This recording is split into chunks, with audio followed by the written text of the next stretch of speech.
Gusto mo ba na siya ay mababaliw sa kakaisip sa'yo araw-gabi?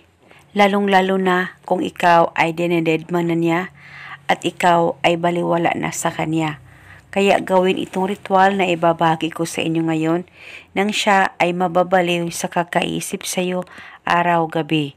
Basta gawin itong ritual sa tama at hilingin ng buong puso.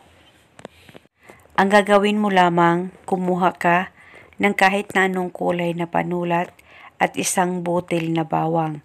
At pagkatapos, isulat sa palad mo ang pangalan at apelyido niya ng isang beses.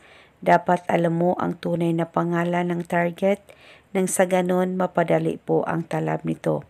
At pagkatapos, kunin mo ang isang butil na bawang, ilagay ito sa palad mo na sinulatan mo ng kanyang pangalan at kimkimin mo ng mabuti ang isang butil na bawang, ilapit sa baba mo, mag-focus at mag-concentrate ka.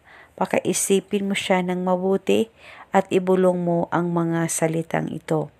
Pangalan at apelyido, sa kapangyarihan nitong bawang, ikaw ay mababaliw sa kakaisip sa akin araw-gabi. Ibulong mo lamang ito ng paulit-ulit kahit ilang beses ay pwedeng-pwede po. Pwede ka rin magdagdag ng hiling kung gusto mo, wala pong problema. At pagkatapos, itago mo itong isang butil na bawang, pwede mo rin itong dalhin at kinabukasan ulitin mo ang paggawa nitong ritual at ganun pa rin ang bawang na gagamitin mo. At paniguradong araw-gabi siyang mababaliw sa kakaisip sa'yo.